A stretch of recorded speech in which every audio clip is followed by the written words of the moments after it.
موضوع وہی ہے، یعنی فرقہ واریت کے اسباب، نتائج اور سدباب۔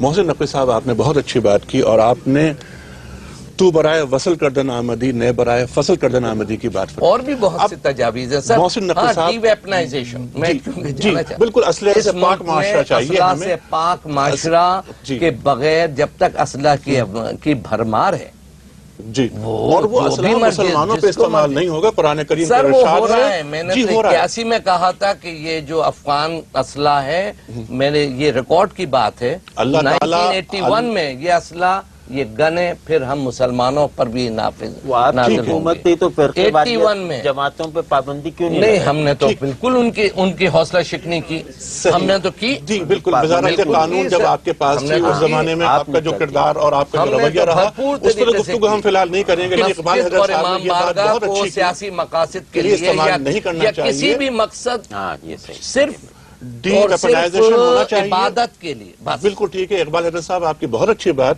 اسلحہ نہیں ہونا چاہیے، اور اگر اسلحہ مسلمان پر اس کا استعمال نہ ہو، تجویز جاوید صاحب بہت اچھی ہے نا، قرآن کریم میں ارشاد ہے فتووں پہ پابندی۔ اس کا بنگلہ دیش میں بھائی انہوں نے پابندی لگائی ہے، ہائی کورٹ کا، وہاں کے سپریم کورٹ کا بھی فیصلہ ہے بنگلہ دیش میں جی جی کہ کسی مولوی کو اجازت نہیں ہے کہ وہ یہ فتویٰ جاری کر دے کہ فلانی کہ ٹی وی دیکھنا حرام ہے یا حلال ہے۔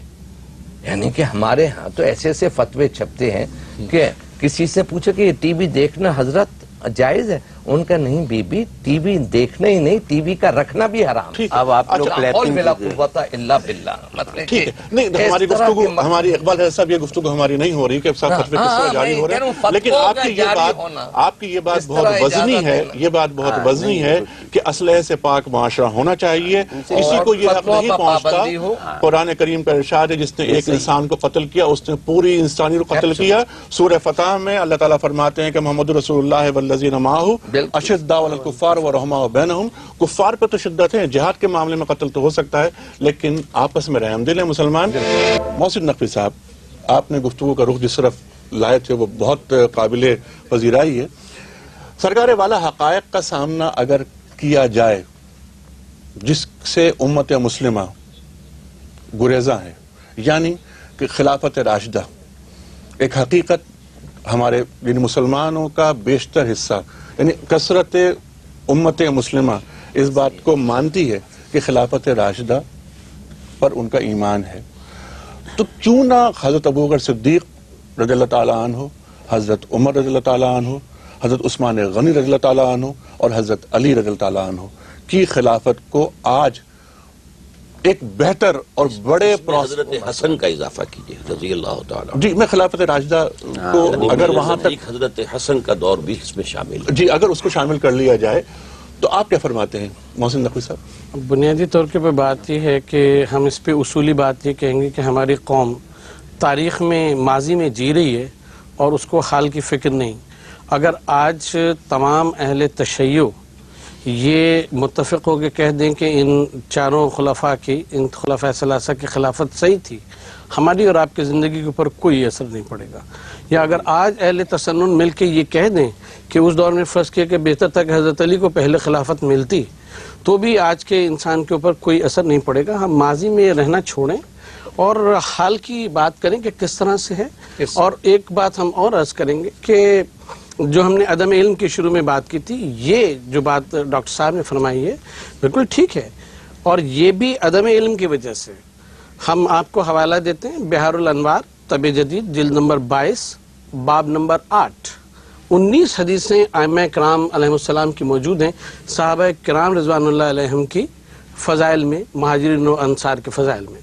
حضرت علی علیہ السلام کا خطبہ نہج البلاغہ میں جو آپ فرماتے ہیں، آپ نے صحابہ کرام کی پوری وہ فرمائی ہے، تعریف فرمائی ہے۔ اس کے علاوہ خود آپ کے مکاتب میں خط نمبر 6 جو ہے آپ کا، جو حضرت معاویہ کے نام آپ نے لکھا ہے، وہاں آپ نے فخر فرمایا کہ میرے ساتھ وہ لوگ ہیں کہ جنہوں نے بدر میں اور احد میں شرکت کی، ان لوگوں میں سے لوگ ہیں، اور جس طرح سے ان تینوں خلفاء کی بیعت کی گئی ویسے ہی میری بیعت بھی کی گئی ہے، تو مجھے ان کی تائید حاصل ہے۔ اسی صورت سے امام زین العابدین علیہ السلام کی صحیفہ کاملہ کی دعا نمبر 4، اس میں انہوں نے واضح طور کے اوپر صحابہ اللہ علیہم کے لیے دعا کی ہے۔ اور اس سے سب سے بڑھ کر قرآن مجید بار بار صحابہ کرام کی تعریف کرتا ہے.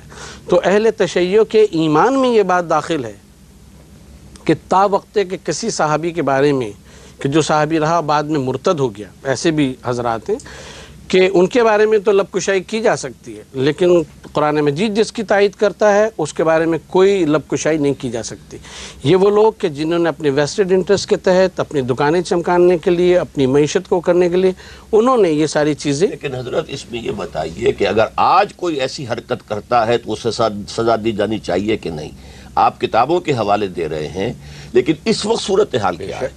اگر وہاں پر سب و شتم بھی ہوتا ہو اور حضرت عائشہ کے لیے، تو اس کے اوپر کوئی سزا ہونی چاہیے کہ نہیں؟ اس کے لیے باقاعدہ قانون بننا چاہیے، نہ صرف اہل بیت اور صحابہ کے لیے بلکہ یہ کہ جو بھی اکابرین دین ہیں اور چاروں خلفاء کو تسلیم کر لینا چاہیے. جو اکابر علماء ہیں واریت بھڑکائے گا اس کو دیکھیے وہ قابل سزا ہے. میں کیونکہ اس طرح کے بلوں پر یہ مزید قوانین کی ضرورت نہیں. جو بھی شخص کسی بھی فرقے کے اعتقاد کو، ایمان کو یا اس کے صحابہ کرام کو، اماموں کو کی توہین کرے گا اور انہیں پرووک کرے گا، اشتعال دے گا اور انہیں اپنا محض آرائی پر اکسائے گا، وہ قابل سزا جرم ہے. ٹھیک ہے. تو اقبال حیدر صاحب آپ یہ فرمائیے کہ ایک بہتر اور خوشگوار اور رہنے کے لائق معاشرے کے قیام کے لیے کیا ہم خلفائے راشدہ کو تسلیم کر لیں؟ تو کیا راشدہ پر تو کوئی اختلاف تمام خلفاء کو؟ تمام خلفاء کو نہیں، اس لیے کہ یہ تمام خلفاء کو حقیقت ہے. حضرت ابو بکر پہلے خلیفہ تھے، جناب حضرت عمر رضی اللہ عنہ دوسرے خلیفہ تھے، حضرت عثمان رضی اللہ عنہ تیسرے خلیفہ تھے. یہ ایک حقیقت ہے. حضرت علی خلیفہ برحق تھے، چاروں برحق تھے، چاروں برحق تھے. محسن نقوی صاحب کر سکتا ہے. 4 اہل سنت کے امام ہیں، 12 اہل تشیع کے امام ہیں.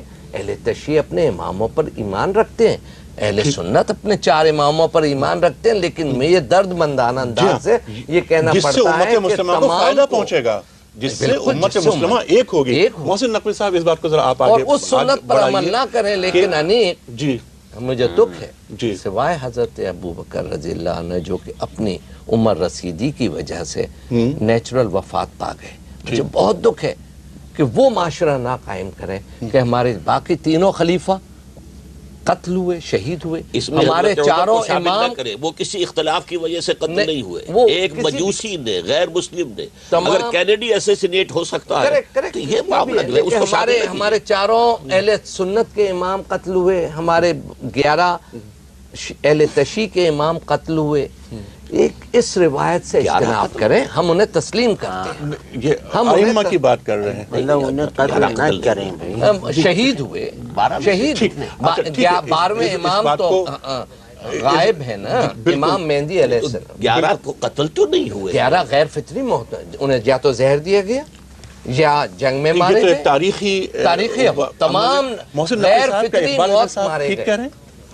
ہمارے خیال میں یہ ہے کہ ہم نے پھر وہی عرض کریں گے کہ ماضی میں زندہ رہنے کی بجائے حال کی بات کیجیے. نہیں، محسن صاحب سے کو مکمل کر لیں دیجیے. حال کی بات کیجیے کہ ہم اس دور میں کیسے زندہ رہ سکتے ہیں، ٹھیک ہے، اسلام کو آگے لے کے چل سکتے ہیں، لوگوں کے ذہنوں میں جو شکوک و شبہات ہیں ان کو کر سکتے ہیں.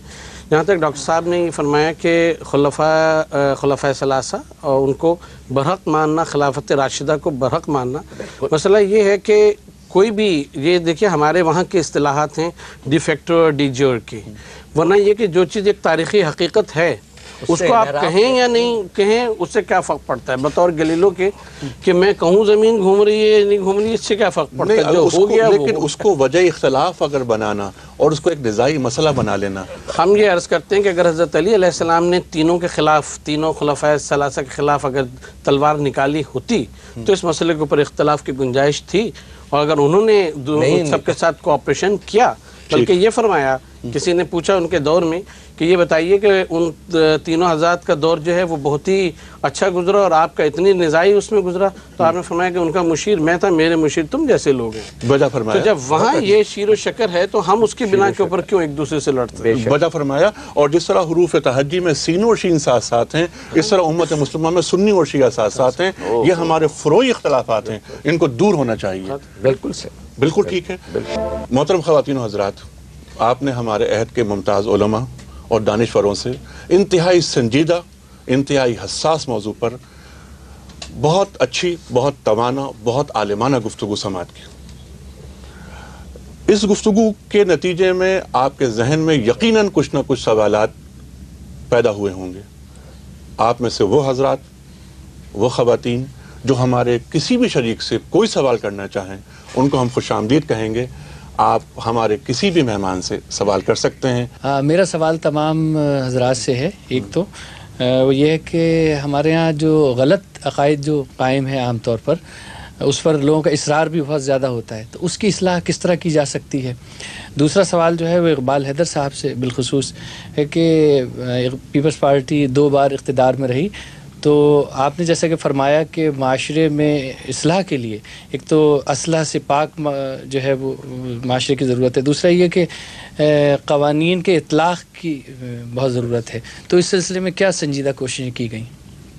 چند ماہ کی حکومت میں پہلی حکومت تھی ہماری 20 ماہ کی، دوسری حکومت تھی ہماری 29 ماہ کی، اور اس میں ہم نے بھرپور کوشش کی تھی۔ اتنا میں فخر سے کہہ سکتا ہوں کہ اسلحہ کی ریکوری اور دہشت گردوں کے خلاف جتنی بڑی ہم نے کارروائی کی تھی، خاص طور سے اپنے صوبہ سندھ میں، کیونکہ سب سے زیادہ دہشت گردی اس وقت ہمارے دور میں فرقہ وارانہ دہشت گردی کے واقعات اکا دکا ضرور ہوئے ہوں گے، لیکن ویسے نہیں تھے، لیکن لسانی دہشت گرد بڑے عروج پر تھی، اور اس کے خلاف ہم نے ڈٹ کے ہر طرح کی کارروائی کی، مذاکرات بھی اپنائے اور قانون نافذ بھی کرنے کی بھرپور کوشش کی، اور سمجھانے کی بھی کوشش کی، کیرٹ بھی دیا، اسٹک بھی دی،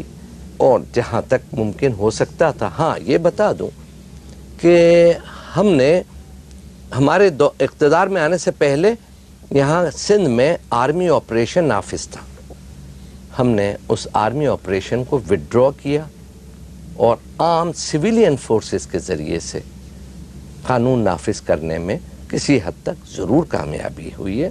میں یہ نہیں کہتا کہ مکمل کامیابی ہوئی ہو، لیکن فرقہ وارانہ سوچ اور جو مدرسوں میں جس طریقے سے روبوٹ کریٹ کیے جا رہے ہیں، اس کو ہم نے ضرور نوٹس لیا تھا، لیکن ہم نے باوجود اس کے کہ ہم مائنورٹی گورنمنٹ تھی کہ ہمارے ساتھ اتحادی بھی تھے،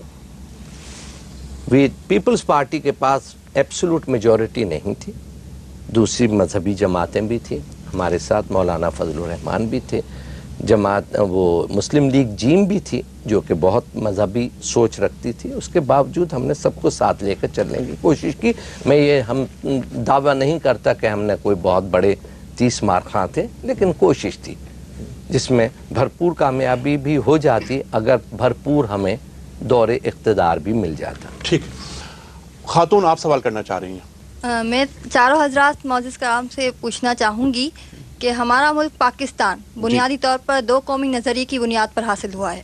ہم نے ایک قوم مسلمان اور ایک مذہب اسلام کو لے کر اپنے سفر کا آغاز کیا تھا، لیکن پچھلے 55-56 سالوں میں ہم جو ہیں مسلمان ہوتے ہوئے بھی مختلف نہ صرف مذہبی فرقہ واریت بلکہ لسانی، صوبائی اور قومی فرقہ واریت کا بھی شکار ہو چکے ہیں۔ تو ایسی حالت میں اب ہماری منزل کیا ہے اور ہم کس سفر پر جا رہے ہیں؟ ہماری قوم کس نظریے کی بنیاد پر جا رہی ہے آگے؟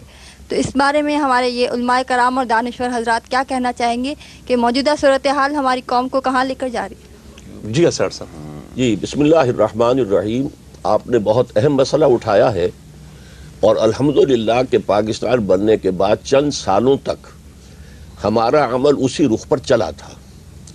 چنانچہ 1949 میں قرارداد مقاصد پاس ہو گئی تھی، جس میں کہ ہم نے اللہ تعالیٰ کی حاکمیت کو تسلیم کیا، اور گویا کہ ایک اعتبار سے دستوری طور پر نظام خلافت پاکستان میں قائم کر دیا کہ ہمارے پاس حاکمیت کا کوئی کلیم نہیں ہے۔ We wash our hands off the claim to sovereignty. Sovereignty belongs to Allah. سروری زیبا فقط اس ذات بے ہمتا کو ہے، حکمراں ہے ایک وہی، باقی بتانے آزری۔ اس کے بعد کچھ لوگوں نے شور مچایا، دانشور حضرات اس زمانے میں بھی تھے، آج بھی ہیں، تو انہوں نے کہا کس کا اسلام ہوگا؟ یہ شیعہ کا ہوگا، سنی کا ہوگا، دیوبندی کا ہوگا، بریلوی کا ہوگا۔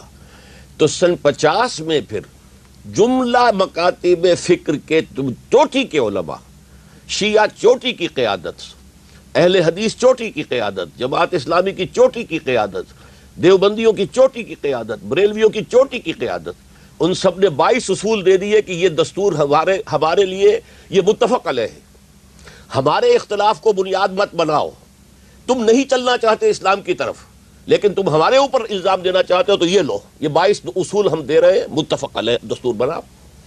بدقسمتی سے پوری دنیا سیکولرزم پر چل رہی ہے اور اسلامی حکومت کو برداشت کرنا پوری دنیا کے لیے ممکن نہیں ہے، ان کے نظام کو خطرہ ہے۔ آخر یہ جو کچھ USSR سے ساری دشمنی ہو رہی تھی تو مذہبی تو نہیں تھی، وہی کرسچن ادھر تھے، وہی کرسچن ادھر تھے، نظام تھا پولیٹیکل سوشو اکنامک سسٹم جس کو کہ ویسٹ برداشت کرنے کو تیار نہیں تھا۔ اسی طریقے سے آج اسلام کے نظام کو نہ پوری دنیا تسلیم کرنے کو تیار ہے، نہ مغرب کے پروردہ اور تعلیم یافتہ دانشور تیار ہے کہ اس کو یہاں پر قائم کیا جائے، اور راستہ صرف ایک ہے کہ ہم دوبارہ پھر اسی منزل کی طرف چلیں، متفق علیہ جو ہے طے کریں معاملہ اور اسلام کو یہاں نافذ کریں۔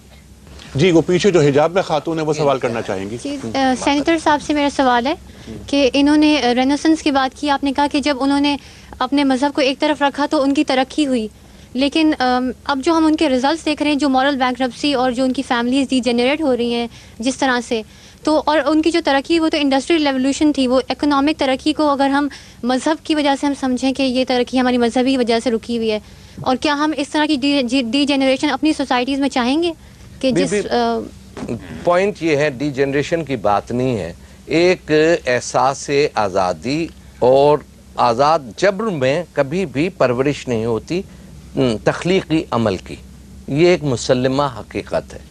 کوئی بھی معاشرہ ہو جس میں جبر ہو اس میں تخلیقی عمل دب جاتا ہے، جب اور کوئی بھی معاشرہ ہو جس میں خواتین کو مکمل آزادی نہ ہو عملی زندگی میں برابر کا حصہ لینے کی، وہ معاشرہ کبھی بھی ترقی یافتہ نہیں ہوا۔ دنیا میں کوئی مثال آپ مجھے نہیں دے سکتے۔ تیسری بات یہ، فرقہ واریت وہاں پر بھی تھی، پروٹیسٹنٹ وہاں پر بھی ہیں، رومن کیتھولک وہاں پر بھی ہیں، ہندوؤں میں بھی فرقے ہیں، بدھسٹ میں بھی فرقے ہیں، یہ اور میرا تو کہنا یہ ہے کہ دیگر اور مسلمان ممالک میں بھی شیعہ سنی اور دیگر فرقے وہاں شافعی حنفی سب وہاں پر رہ رہے ہیں پرامن طریقے سے۔ یہ لعنت میرے پاکستان میں کیوں ہے؟ میں تو اس لیے ہے کہ یہاں پر مذہبی جنونیت کو پھیلایا جا رہا ہے کہ جی اسلام نافذ کرو اور جناب مذہبی جنونیت، انتہا پسندی، ویڈیو شاپ پر حملے، یہ نہیں کرو وہ نہیں کرو، ہر طرح کا جبر میرے معاشرے میں ہے، اس لیے ہم ترقی نہیں کر پا رہے اور قتل و غارت گری کی جانب راغب ہیں۔ نیکسٹ کوسچن جی محسن نقوی صاحب اور اسرار صاحب سے میرا یہ سوال ہے۔ اسرار صاحب نے جو ہماری سوسائٹی کا سلوشن نکالا تھا فرقہ واریت ختم ہونے کے لیے، اسلام اور قرآن، تو میرا ان دونوں محترم عالمین سے سوال یہ ہے کہ آپ اگر اسلام کی ہسٹری پہ جائیں تو ہمارا اسلام جو ہے وہ ایک شخص کو فالو کرنے کو کہتا ہے، نبی کریم صلی اللہ علیہ وسلم آتے ہیں اور ہم ان سب کو فالو کرتے ہیں، اس کے بعد امامت خلافت والے فالوورز پیدا ہو جاتے ہیں۔ اب بھی ہمارے فالوورز آپ جیسے علماء دین ہیں، تو آپ اسلام اور قرآن کی بات کرتے ہیں، تو آپ یہ بتائیں کہ ہم کون سے اسلام کو فالو کریں؟ اگر ہم اپنی شیعہ اپنے علماء کو فالو کریں، سنی اپنے علماء کو فالو کریں اور بریلوی اپنے علماء کو فالو کریں، تو پھر فرقہ واریت تو مزید اسٹرانگ ہوتی جائے گی، اس کے روٹس جو ہیں گے یہ ختم نہیں ہوں گے۔ دیکھیے میں نے اس سلسلے میں جو بات عرض کی تھی اسے دہرا رہا ہوں، ہم عربی سیکھیں، ہمارے فرقہ واریت کا ایک سبب جو میں بیان کر رہا تھا شروع میں 5 میں، چھٹا ایک اضافہ کر لیجئے، اسلام میں کوئی مذہبی پیشہ نہیں ہے۔ ہر شخص کو اس قابل ہونا چاہیے کہ وہ نماز کی امامت کرائے، ہر شخص کو قابل ہونا چاہیے اپنے والد کی نماز جنازہ خود پڑھائے، ہر شخص کو اس کے لائق ہونا چاہیے کہ اپنی بیٹی کا نکاح خود پڑھائے۔ ہم نے اجمیوں نے، چونکہ عربی ہم جانتے نہیں، تو ہم نے ایک مولوی پروفیشن کریٹ کر لیا ہے، اور جہاں بھی پروفیشن ہوتا ہے تو پروفیشنل رائیولری اس کے اندر آ جاتی ہے، اور چونکہ عوام جو ہیں جو اصل سورس ہے قرآن اور حدیث تک پہنچ نہیں سکتے، عربی زبان جانتے نہیں۔ بیسک بات یہ ہے کہ عربی کو ہماری ایجوکیشن کے اندر شروع سے شامل کیا جائے تاکہ ہر شخص قرآن کو پڑھے۔ عرب ممالک میں جیسے وہ کہہ رہے تھے کہ وہاں پر فرقہ واریت نہیں ہے، اس کا سبب یہی ہے وہ قرآن خود پڑھتے ہیں، انہیں معلوم ہے کہ قرآن میں پرائیورٹیز کس چیز کی ہے۔ کون سی شے اہم ہے؟ ہاتھ یوں کرنا یا یوں کرنا، اس کی اہمیت ہے یا کسی اور شے کی اہمیت ہے؟ ٹھیک، تو اصل میں عربی زبان اور قرآن حکیم کا براہ راست مطالعہ، یہ ہے اصل بنیادی جان۔ ہمیں ڈاکٹر صاحب کی اس بات سے اتفاق نہیں ہے کہ عربی سیکھ جانے سے لوگوں میں اختلافات ختم ہو جائیں گے۔ صحابہ کرام کے درمیان جو تعبیر کا اختلاف تھا، اس کے بعد تابعین اور تبع تابعین کے درمیان، اور اس کے علاوہ جو ائمہ مذاہب ہیں وہ سب کے سب عربی داں، اور شاید ہم سے تو بہتر عربی داں ہوں گے، ڈاکٹر صاحب کے بارے میں ہم نہیں جرات کر سکتے، لیکن اس کے باوجود ان میں تعبیر کا اختلاف تھا، ہے، اور علماء کے درمیان یہ فہم معنی کا اختلاف جو ہے یہی فتوے کے اختلاف کا سبب بنتا ہے۔ بنیادی طور کے اوپر یہ ایک بہت عجیب گفتگو ہے جو ہمیں شاید آپ کے سامنے بھی انیشیٹ نہیں کرنی چاہیے، لیکن اب بات آئی ہے تو ہم کہیں گے کہ اگر ہر شخص کو یہ اجازت دے دی جائے کہ وہ اپنے طور کے اوپر قرآن مجید کو سمجھے اور احادیث کا مطالعہ کر کے اس قابل ہو جائے کہ وہ احادیث کے جو اسناد ہیں ان کو دیکھتے ہوئے کہ وہ کس درجے کی ہیں اور کیا ہیں، پھر اس کے مطابق اخذ معنی کرنے کے قابل ہو جائے، تو ہم یہ سمجھتے ہیں پھر دنیا میں وہ کوئی دوسرا کام نہیں کر سکے گا، وہ صرف یہی کام کرے گا، کیونکہ جو فقہا، جو محدثین، جو مفتیان کرام بڑے گزرے ائمہ مذاہب، انہوں نے پھر ساری زندگی اسی کے اوپر تحقیق کی ہے، الفاظ کے اوپر، اس کے اوپر تفاسیر آپ اٹھا کے دیکھیں، ایک سے ایک تفسیر آپ کو ملے گی عربی زبان میں، اور وہ جن اجمی حضرات کی بات ڈاکٹر صاحب فرما رہے ہیں، اجمی بار بار الفاظ استعمال فرما رہے ہیں، ہم آپ سے یہ بات عرض کرتے ہیں کہ ائمہ مذاہب جو ہیں 4 بڑے، ان میں سوائے امام شافعی کے کون ہے کہ جو عرب ہے، باقی سب کے سب غیر ہے عرب۔ اور محسن نقوی صاحب بات کا موقع دیجئے، دیکھیے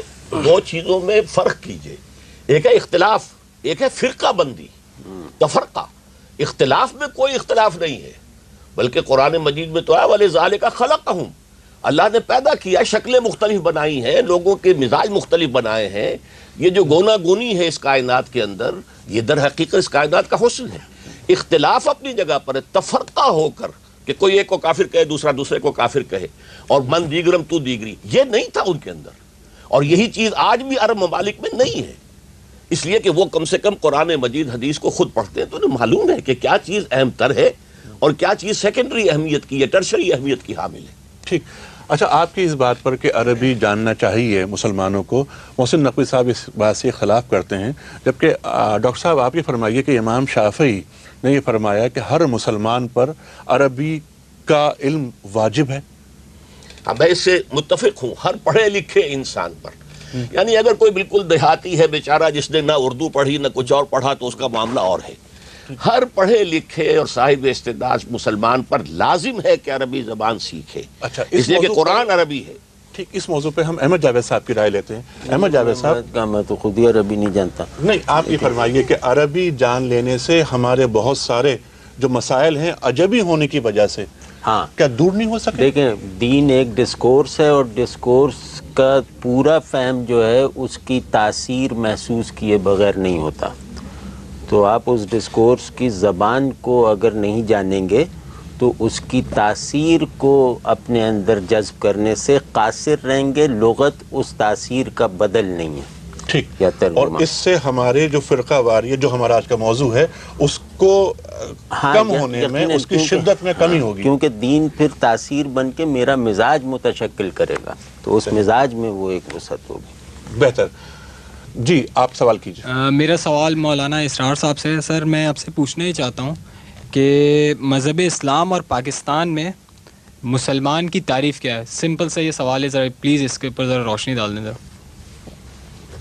مسلمان ہر وہ شخص ہے کہ جو اللہ پر، اس کی صفات پر، اس کے اسماء پر، انبیاء پر، رسولوں پر، کتابوں پر جو بھی آئی ہیں، اور بعث بعد الموت پر، جنت اور دوزخ پر، حساب کتاب پر، ان پر ایمان رکھتا ہو اور اس کا اعلان کرے۔ جی آپ فرمائیے۔ جی میرا سوال تمام پینل سے ہے۔ تھوڑی دیر پہلے خطبوں فتووں کے اوپر بات ہوئی تھی، آپ نے ابھی کہا کہ عربی جب تک لوگ نہیں سیکھیں گے، میں سمجھتا ہوں جب تک لوگوں میں شعور نہیں ہے اپنے مذہب کو سمجھنے کا، تب تک وہ انڈر انفلوئنس ہیں۔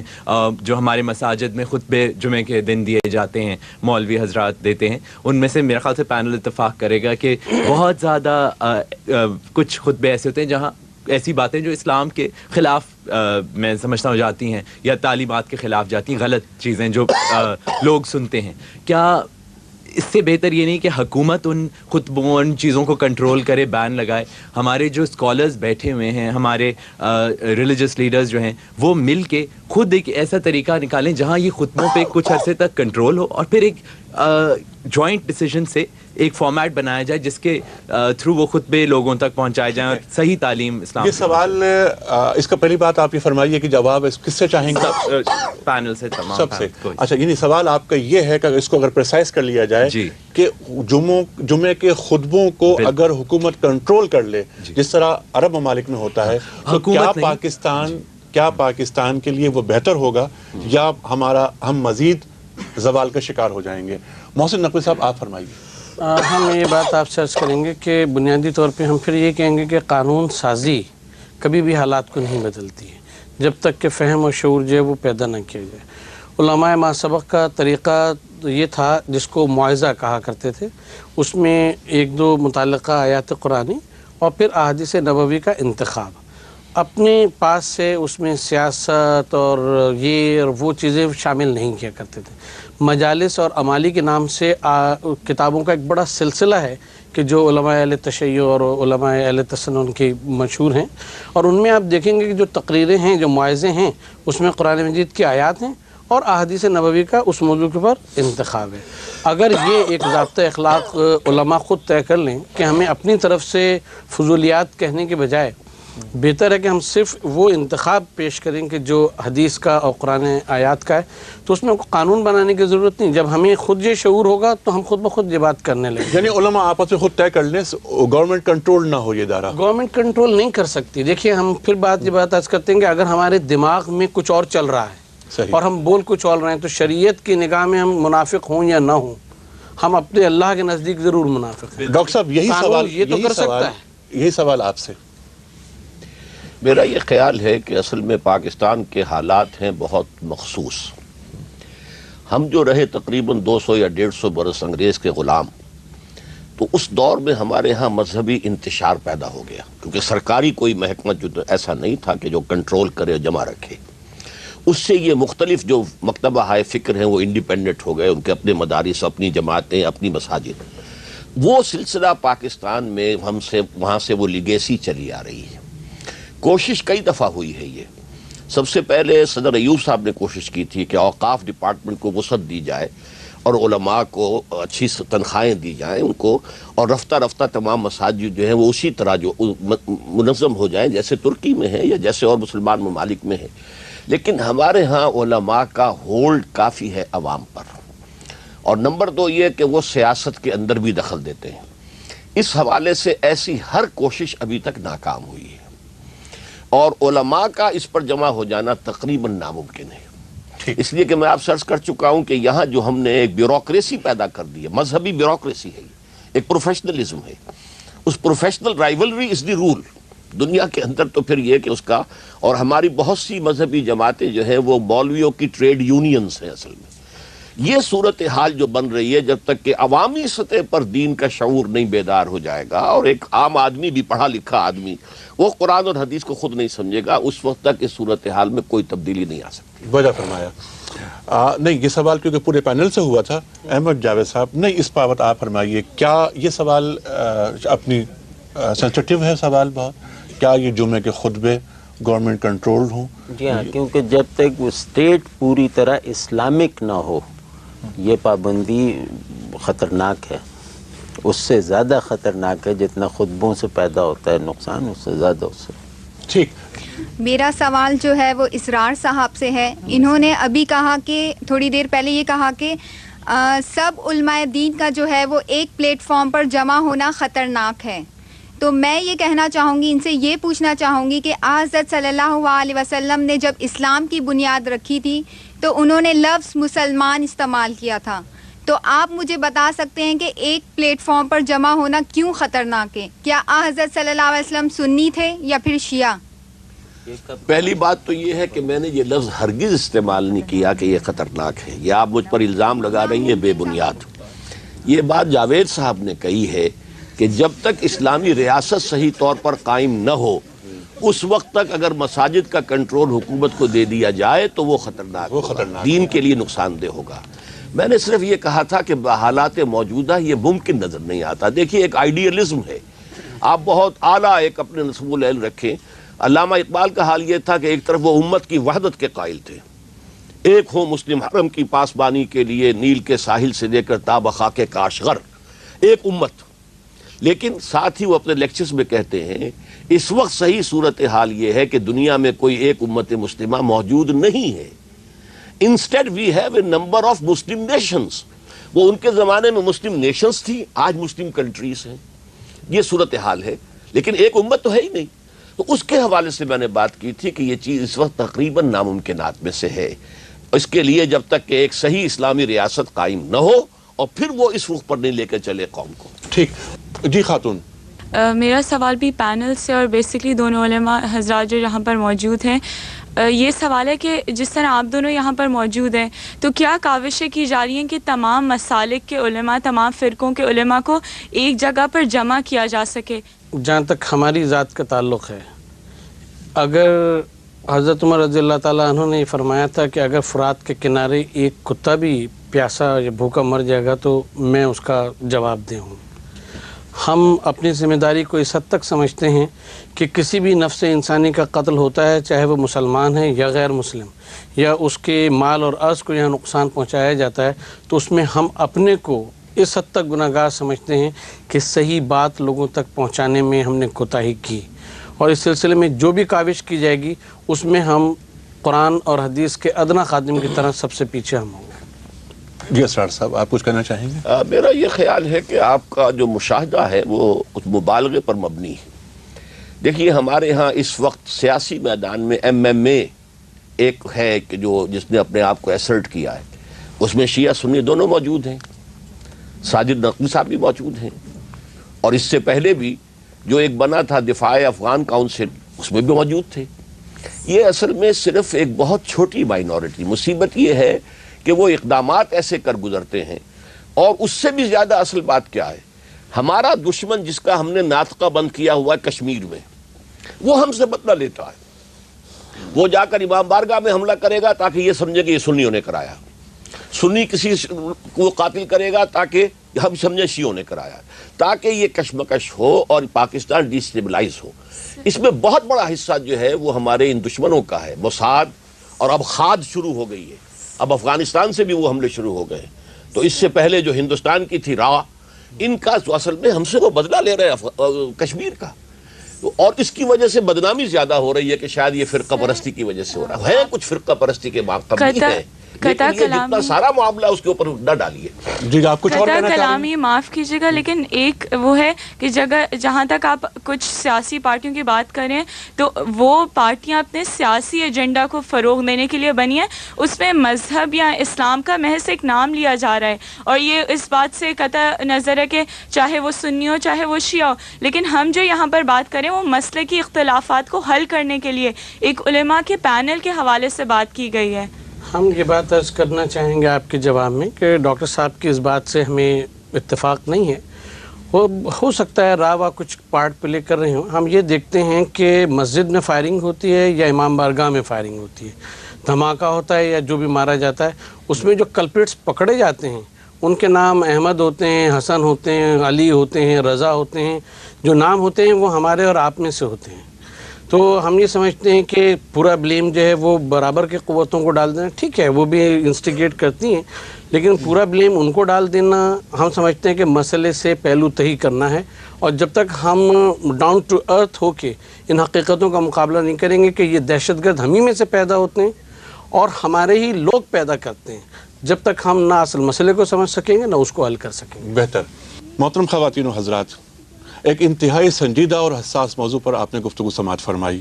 یہ ایک ایسا موضوع ہے جس پر جتنی گفتگو کی جائے کم ہے, لیکن یہ گفتگو اس لیے ہوتی ہے تاکہ امت مسلمہ کے ذہن میں کسی گوشے میں کوئی گرہ نہ رہے اور خلق خدا ہمارے عہد کے ممتاز علماء اور دانشوروں سے استفادہ کرے.